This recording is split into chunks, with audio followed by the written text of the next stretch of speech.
1 bulan lalu pasca penemuan jenazah tak dikenal di kawasan Cipatat, Bandung, Jawa Barat, hingga kini masih menyisakan banyak misteri. Pengungkapan kematian dari jenazah yang pada akhirnya diketahui adalah Dul Qosim, laki-laki 38 tahun yang tinggal di Koja, Jakarta Utara tersebut. Belum ada titik terang. Dul Qosim yang sempat hilang selama 2 hari setelah berpamitan dengan istrinya ditemukan tewas di sebuah jurang tepat di sebelah sepeda motor yang digunakannya pada 24 Juli 2023. 4 hari pasca Dul Qosim ditemukan tak bernyawa, Ditreskrimum Polda Metro Jaya menetapkan 9 orang anggota Ditres Narkoba sebagai tersangka dan belum ada satupun identitas serta peran tersangka yang diungkap ke publik. Pihak kepolisian menyebut bahwa Dul Qosim diduga terlibat penyalahgunaan obat terlarang yang menjadi motif sementara ke-9 orang tersangka tersebut melakukan kekerasan kepada Dul Qosim hingga ia meregang nyawa.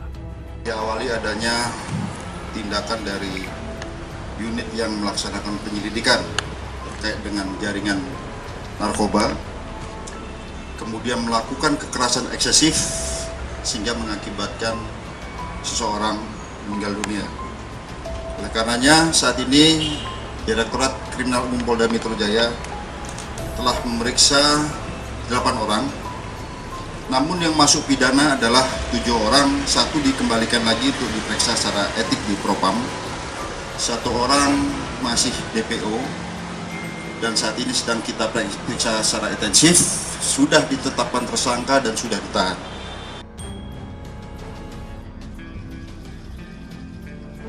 Tak hanya identitas dan wajah tersangka yang tak kunjung diungkap, kejanggalan lain pun muncul lantaran belum adanya kepastian barang bukti narkoba yang sempat dituduhkan kepada Dul Qosim.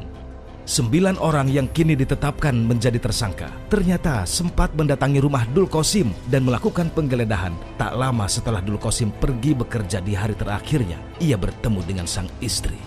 Pihak keluarga hingga saat ini masih menanti keadilan bagi Dul Qosim. Sang istri pun merasa pihak kepolisian tidak transparan dalam mengusut kasus kematian suaminya. Ia meminta pihak kepolisian untuk bertanggung jawab atas kejadian yang menimpa Dul Qosim, termasuk dengan menampilkan wajah pelaku kepada publik. Oke, beneran.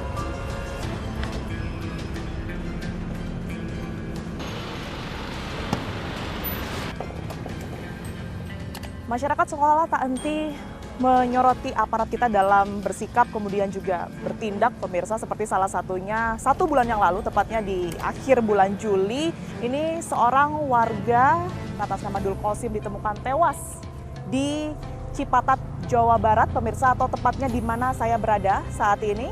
Dan informasi yang diperoleh adalah bahwa Dul Qosim tersebut ini meninggal dikarenakan dianiaya hingga tewas oleh ke-9 oknum dari pihak kepolisian karena diduga terlibat penyalahgunaan narkoba begitu. Saya akan mencari tahu seperti apa kasus ini karena memang dari keluarga juga sudah mengeluhkan karena cukup lama pihak kepolisian ini untuk kemudian ini memberikan tindak lanjut seperti apa kemudian ini tersangka yang sudah terlibat dalam penganiayaan Dul Qosim. Tapi saya tidak sendiri, pemirsa, saya akan mengajak Anda untuk melihat lokasi secara langsung oleh anggota Babinsa yang pada saat penemuan jenazah Dul Qosim melihat secara langsung bahwa jenazah Dul Qosim ini berada di jurang yang sedikit bisa saya gambarkan. Di sebelah kiri saya ini adalah jalan raya dari Purwakarta menuju ke Padalarang dan juga Bandung, Jawa Barat. Kita akan temukan faktanya. Pak Babin, izin Tiara TV One, ya. Pak Hanhan ya.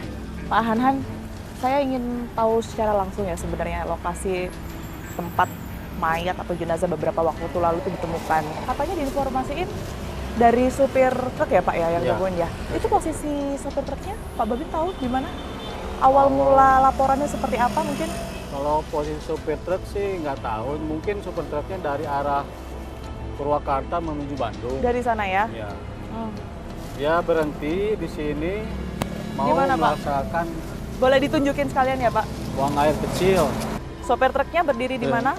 Kalau laporannya dia berhenti di sini, langsung mau buang air kecil. Oke, berdirinya di mana kira-kira? Nah, mungkin di sebelah sini, Mbak. Di sini ya? Ya. Oke, di titik ini sopir truk berhenti untuk buang air kecil. Buang air kecil. Dan kemudian ini tidak sengaja melihat jenazah itu, yang Pak Hanhan, di sana sama motor. Kalau dari jarak ini jenazahnya sebenarnya titiknya di mana, Pak? Itu sekitar ya 3 meteran dari sini atau 4 meter 3 lah. meter di situ ya. Itu ada pohon pisang. Iya, Sampai di pohon pisang itu kira-kira? Di atasnya pohon pisang sedikit. Oke, nanti kita mungkin boleh ngecek ke situ langsung ya Pak ya, titiknya sebelah mana biar lebih jelas juga. Tapi laporan yang kemudian langsung sampai ke Babinsa, pihak Babinsa, awalnya siapa yang menginformasikan? Dari supir truk itu langsung ketemu sama Babinmas. Babinmas mah lagi ada di apa tuh? Warung kopi di Warung situ. kopi nggak jauh dari sini Nggak ya? jauh dari sini. Terus supir truk itu ngomong sama Babinmas, Babinmas ada mayat. Boleh izin sambil jalan Pak? Ada mayat di sebelah sana kata. Supir truk langsung berangkat. Babinmas baru ke sini ngecek. Oke. Ngecek ada Sekitar jam berapa Pak Hanhan? sekitar jam setengah 10 siang lah atau jam 9 10 lah. siang ya, setengah berarti 10. jenazah itu ditemukan sopir truk sekitar kurang lebih jam 9, Ya. setengah 10 laporannya sampai ke anggota Babinsa. Ya. Setelah itu Pak Hanhan, Ya setelah itu saya datang ke sini melihat memang ada jenazah sama motor di situ. Udah. Pak Hanhan lihat langsung Iya, ya sepertinya ya. langsung. Kita lewat kiri nih ya Pak ya. Itu setelah ditemukan Pak, itu langsung warga Sebenarnya laporan warga juga belum atau belum gimana? pada tahu. Yang tahu itu Babinmas, saya sama perangkat desa 2 orang ke sini tuh.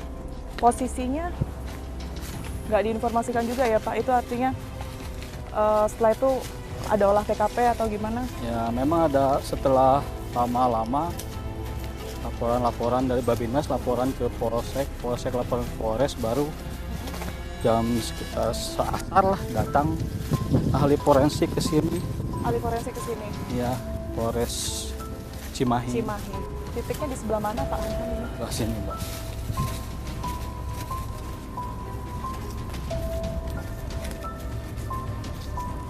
Ini cukup jauh juga ya. Dari atas sekitar Nah, di atas itu lah berapa asbes. meter? Oh, di pas asbes ini ya. Asbes itu. Jadi ini adalah titik lokasi jenazah dari Dul Qosim ditemukan. Sama kendaraannya juga Pak di situ. Ada di situ. Yang dilihat Pak Hanhan waktu itu kendaraannya di sebelah mana? Di bawahnya si mayat. Di bawahnya si mayat ya. Iya. Jadi mayat itu posisinya Jadi di mana, Pak? mayat motornya melintang gini, Mm-mm. mayatnya begini di atasnya. Boleh sekalian kita tunjukin dari atas ya Pak ya.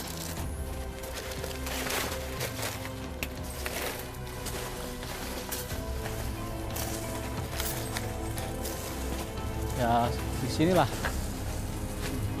Di asbes ini posisi motornya. Jadi motornya begini, si mayatnya di atasnya motor gitu. Pak Hanhan, izin saya sekalian mau nunjukin foto ya Pak ya. Ini yang beredar, yang kami terima juga. Fotonya kayak gini. Iya. Ini artinya diambil gambarnya dari mana Pak? Dari atas sana ke bawah. Diambil fotonya dari atas ya. Motornya begini. Oke. Posisi jenazahnya artinya telungkup gitu ya. Iya. Persis seperti yang Pak Hanhan lihat Iya, ini pakai persis. baju biru. Iya. Persis seperti yang dipoto, nggak bakalan ada berubah. Oke, oke. Dengan motornya juga di sini ya Pak ya. Kondisinya kalau dari Pak Hanhan lihat ini memang baru meninggal kah, baru ada di sini gitu mayatnya atau gimana ya? Kalau bukan perkiraan sih, yang punya kebun ini sebelum ada mayat di sini, sorenya tuh tidak ada. Sorenya nggak ada, artinya minggu sore ya Pak ya? Mungkin malamnya lah, Minggu malam tuh masih belum ada? belum ada. Oke. Malam minggu tuh belum ada. Mm-mm. Cuman mungkin malam Senin mungkin atau malam kapan. Ditemuinnya kan Senin pagi. Senin pagi, ditemuinya Senin pagi. Pas malam Seninnya tuh hari Senin, Minggu pagi, Minggu pagi sampai malam itu yang punya kebun ini kan masih cocok tanam. Di sini nggak ada. Ini masih belum ada jenazah Masih belum ada atau jenazah. apapun. Oke. Pak Babin, maaf kan Pak Babin lihat jenazahnya langsung ya Pak ya. Kondisinya seperti apa sih Pak Babin? Ya kalau kondisinya lebam, Mm-mm. Lebamnya di sebelah mana? lebamnya dada. Di dada. Oke. Setelah itu, Sini ya, segini lebamnya begini. oh sampai ke lengan ya Pak ya. Dengan sini. Terus yang lainnya mungkin Yang anggota lainnya tubuh nggak yang ada lain? yang lainnya. Ada luka mungkin? Luka nggak ada luka. Nggak ada luka ya. Itu kan posisi telungkup ya Pak ya. Mungkin di bagian belakang nggak ada semacam luka Nggak ada, atau nggak ada. memar juga. Nggak ada. Nggak ada juga sama sekali. Kondisi kendaraannya gimana Pak? Karena kan awalnya tuh diinformasikan kecelakaan lalu lintas ya, sempat diduga kecelakaan lalu lintas. Pertamanya ya kecelakaan lalu lintas, cuman pas dilihat-lihat ini agak janggal, jadi asalnya kita mau evakuasi jadi tidak jadi evakuasi karena kan takutnya ada apa-apa lah gitu kan. Makanya pas siang Babinmas telepon ahli forensik dari Polres sini sekitar jam asar lah kalau datang ahli forensik sini. Oke. Janggalnya yang dinilai Pak Babin dari segi mananya Pak? Kalau kecelakaan lalu lintas nggak mungkin nih. Ya kalau jalan lalu lintas mungkin kita bawa motor kenceng nggak mungkin sampai ujung sini ya Pak ya. nggak mungkin mepet ini terus bablas, mungkin pas bablas ke bawah sini. Dan ini Sampai jenazahnya bawah. stuck berhenti di sini gitu ya ditemuinnya. Ini sebenarnya lokasinya cukup sepi apa gimana sih Pak lokasi lalu Kalau lintas? sini nggak di terlalu sepi sebenarnya, tetapi kalau udah malam Oke. ya sepi. Sepi Penerangan tidak ada penerangan sama sekali, Kita kan pas lagi ada di tikungan dan itu sama sekali nggak ada tidak ada penerangan. tidak ada penerangan mau lampu apa pun tidak ada. Terus laporan dari masyarakat berkaitan dengan apa ya mungkin orang-orang yang mencurigakan di sekitar sini, mereka lagi semacam survei tempat untuk buang jenazah itu ada nggak yang mencurigakan aktivitasnya di dekat? Nggak ada, soalnya kan Kebagusan. warga juga kan nggak terlalu melihat apa kondisi situasi Iya, yang apalagi ini lagi- jalan-jalan Iya, apalagi kan jalan raya, umum. jalan umum. Pada saat jenazah itu ditemukan, itu memang diketahui tanpa identitas atau gimana? Tanpa identitas. Tanpa identitas ya. Terus proses setelah itu untuk kemudian mengetahui identitas korban kan ini datang gimana? ahli forensik. Ahli forensik. Ya, ahli forensik nggak tahu pakai alat apa itu nggak ngerti juga. Mm-mm. Prosesnya gimana? Ya habis dicap, cuman alatnya error. Oh, alatnya error. Ya. Soalnya di Bermasalah sini kan gimana? susah, nggak ada sinyal. Nggak ada mungkin, sinyal. Ya. Itu ngeceknya langsung di sini ya berarti ya? Ya di sini turunin dulu ke sini, Mbak. Ini di Posisinya. sini, Oh, diturunin. baru diidentifikasi. Mm-mm. Dan itu masih Nggak belum keluar. keluar Nggak siapa keluar itu jenazah siapa siapa? itu namanya nggak tahu keluar. Oke, Jadi setelah itu dibawa ke atas, di atas dicoba lagi diidentifikasi, Mm-mm. nggak keluar juga. Emang keluar cuman kebanyakan perempuan. Jadi memang di lokasi nggak berhasil teridentifikasi bahwa itu adalah jenazah dari Dul Qasim. Setelah itu prosesnya apa Pak? Dibawa Nah, kemana setelah itu jenazahnya? dibawa ke Polresnya ini, rumah sakitnya Polres.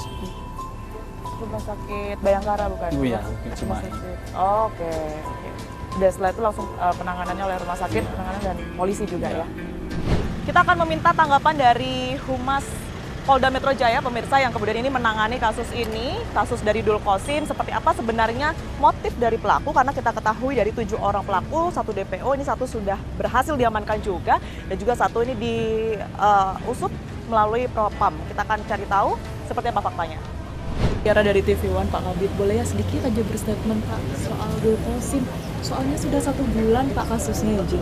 Dari pihak kepolisian belum ada laporan apa-apa. Pak Truno, izin ya Pak. Bapak yang ngiranya Pak. Belum ada Oke. Seperti yang Anda saksikan, pemirsa, ini pihak dari kepolisian masih belum mau memberikan keterangan apapun, baik itu dari Kabid Humas yang menangani kasus ini. Jadi kami masih belum. Pak, boleh ya Pak, sedikit aja update informasi Pak Truno. Oke. Masih belum ada sedikit tanggapan, update mengenai seperti apa tindak lanjut dari pihak kepolisian mengenai kasus Dul Qasim yang kemudian ini melibatkan 9 anggota kepolisian.